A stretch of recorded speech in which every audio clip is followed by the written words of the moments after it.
Questions, please. Thank you so much, Mr. Chairman. Mr. Probert, I was a little curious listening to your opening statement that you felt compelled to respond to my opening statement when I talked about the MMS study that said nearly half of all blowouts in the Gulf since 1992 were due to faulty cementing.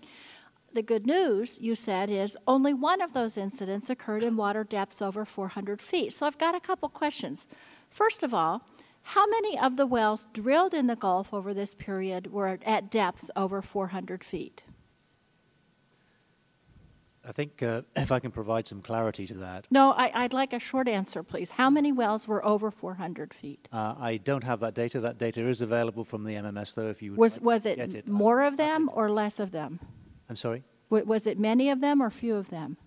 I do not know. You don't know. So are you saying that since there was only one blowout incident at depths of over 400 feet, you think that there's no risk for cementing for deep water drilling? No, I think what I was trying to point out, because the subject of our study here clearly is deep water Gulf of Mexico, I was trying to provide a reference point for the committee with respect to the data which the MMS has provided to us. So what you're saying is, you're not saying, you are saying that there still could be a risk, that it's not just because it's over 400 feet, right? I'm sorry. You're saying that there still could be faulty cementing over 400 feet.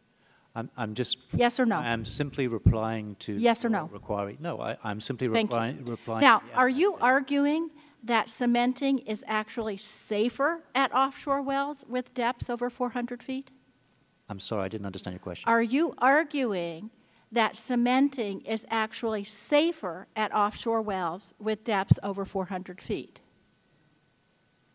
I would say the information would suggest that, yes. It is safer?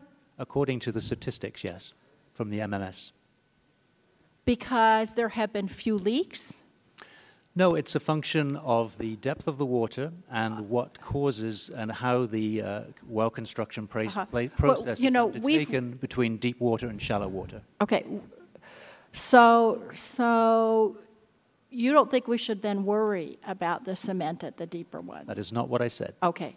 And, you know, I do agree with you on one point. And the point I agree with you on is there are very few accidents, and that's the good news. But the bad news is that if there is an accident, in this case, if there's faulty cement, if there's other problems, then the results of that are catastrophic. Would you not agree with that?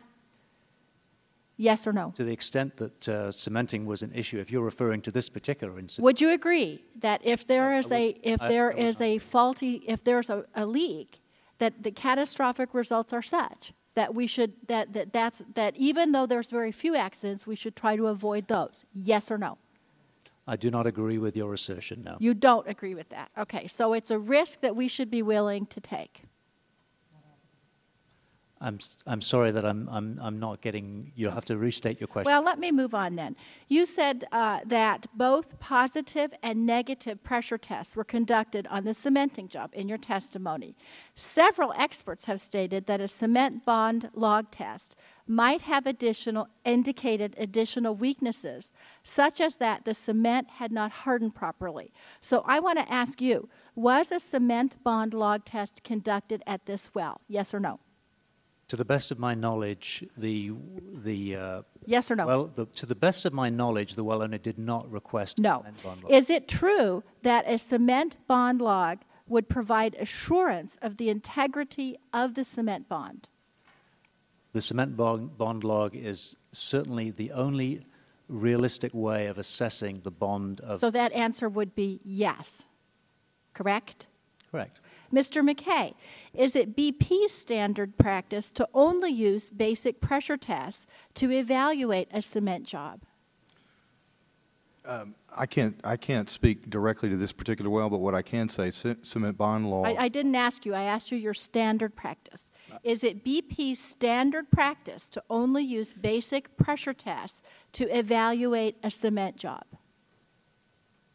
I believe every well is engineered individually, so I can't answer a standard practice for this type of... So your answer is you don't know?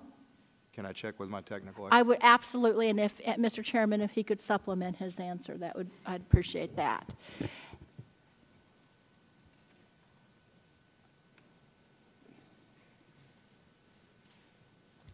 So cement bond logs are not required on every well. They are utilized when there is an indication of a problem. Why did BP not pay for a bond log test on this well? Because the better way to test are positive and negative tests. A cement bond log is an inference of bond, not an actual test of bond. Okay, thank you very much. Thank you, Ms. DeGette. Ms. Sutton, for questions, please. Thank you, Mr. Chairman. And I have a lot of questions, so if please stick to the question, and if not, if you don't know the answer, just say I don't know, and we'll move on. What was BP's